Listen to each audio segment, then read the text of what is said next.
It's really important to have a mix. We're a mixed town and a mixed economy. Over 10 years, we've had 10,000 jobs added to this economy. There are more older people, so we need to build fit-for-purpose homes for older people with different needs. We're a place where we're really proud to be a social housing provider, and we're trying to build 1,000 council homes.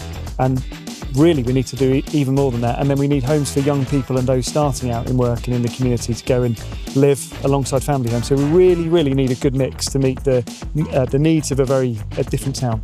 We've been able to hang on to what we see as a fantastic theatre, the Gordon Craig, and we're committed that will keep running. But we do have ambitions to build a newer theatre, because obviously with the growth in population, we know that a lot of people come to Stevenage by road or rail to come to our theatre, and to get bigger shows we need a theatre of about 750 to 800 seats. So that's part of the master plan, the Station Gateway project. It takes a long time to build a team with the skills to be able to make things happen and unlock development. Hello, I'm Toby Fox from 1.5 Million New Homes, the local government challenge sponsored by Redloft and Bugler Developments. And I'm visiting a different council every month to find out what works and what needs to change to get more homes built. And this month, I've come to Stevenage to meet the Borough Council. I've come to meet the Chief Executive, Tom Pike, and the leader, Richard Henry, to talk about how the council is delivering new homes here.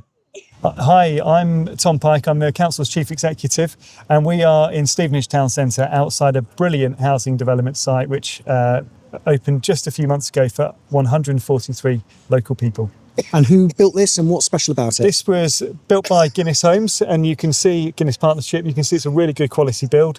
It was built out for social housing for the people of Stevenage. I'm really thrilled to see this happen. It used to be a retail site, a Mathland site with lots of car parking, but now it's got consent for more homes, which is great. Fantastic. And do you want to tell us a bit about those homes? Like, how is it you're ensuring you get the right homes in Stevenage? It's really important to have a mix. We're a mixed town and a mixed economy. Over 10 years, we've had 10,000 jobs added to this economy. There are more older people, so we need to build fit-for-purpose homes for older people with different needs. We're a place where we're really proud to be a social housing provider, and we're trying to build 1,000 council homes. And really, we need to do even more than that. And then we need homes for young people and those starting out in work and in the community to go and live alongside family homes. So we really need a good mix to meet the needs of a different town. We've also built some temporary accommodation for, there was obviously a crisis during COVID about street homeless. Yeah. And during that time, we've built some temporary accommodation for people. And some people have moved in there who were street homeless and now have got their lives back together. So it's, as Tom said, it's about meeting the needs of all people in Stevenage. But homes is only part of the conversation, because you've been telling us, Leader, about all the other kind of cultural facilities and leisure facilities that are part of this massive town centre regeneration.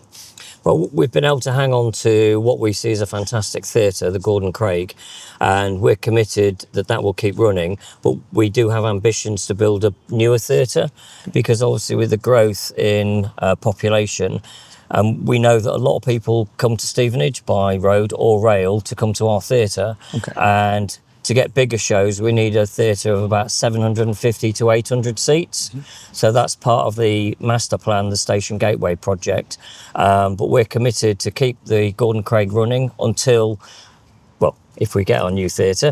If not... When you get your new theatre. When we get our new theatre, yeah, absolutely. And that could be 5-10 years down the line, but the Gordon Craig will continue to run. Does the theatre really pay its way? It does. Yeah. Obviously, it's subsidised. Some of the things are subsidised because we have a commitment to having community events. Mm-hmm. I think part of the contract is 4 community events a year. So that enables our young people to shine, like dancing groups, singing groups. Schools contribute to some of these shows as well, and so it's good. I think we've got the record for the longest running pantomime. I'm not sure if it's in the country, but certainly the east of England. Nothing to do with the council, though. Yeah. Oh yes, it is.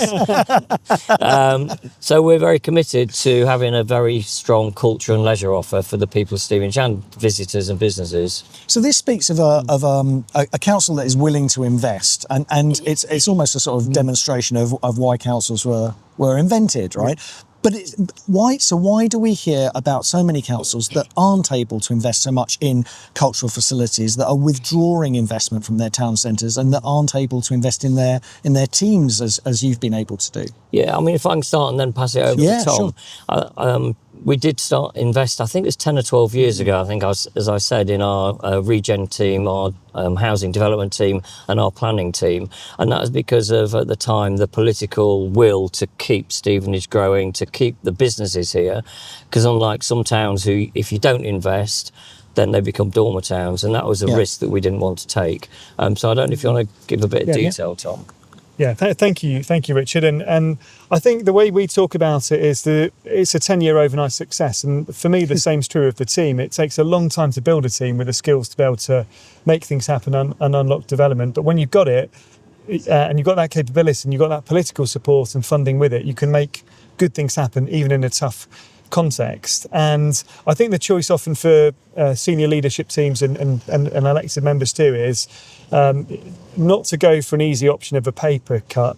Really think hard about, can you afford not to be investing in building homes? Can you afford not to be investing to reposition a town and create jobs and opportunity? Because in the midst of a cost of living crisis, a housing crisis too, we've got to be on the front foot. And it's that brings hope and opportunity for our community. And how are you measuring that impact? You know, are you able to say, by investing this much in new housing, we're saving this much in social care? You can see in some areas, you can see investing in housing, in temporary accommodation, in homelessness support has got benefits coming through in housing management costs, for example. I think you can see others around the country where the housing bills have gone through the roof because they've not been able to make that investment in the front line. So we've made investments, we'll need to make more. I think in terms of positive benefits and other cost avoidance, you can see probably in 4 or 5 years, we've probably created 1,000 jobs in the town centre. So that's 1,000 people who are making positive contributions into this economy and opening up routes for local people from school age all the way through apprentices of all age to go and succeed in this town. Richard, Tom, thank you very much for your part in getting 1.5 million new homes built. Thank you very much. So that's it for another episode of 1.5 million new homes, the local government challenge, sponsored by Redloft and Bugler Developments. We're going to be back in a few days with more from Stevenage, but until then, please hit like and subscribe, and we'll look forward to seeing you then. Thank you.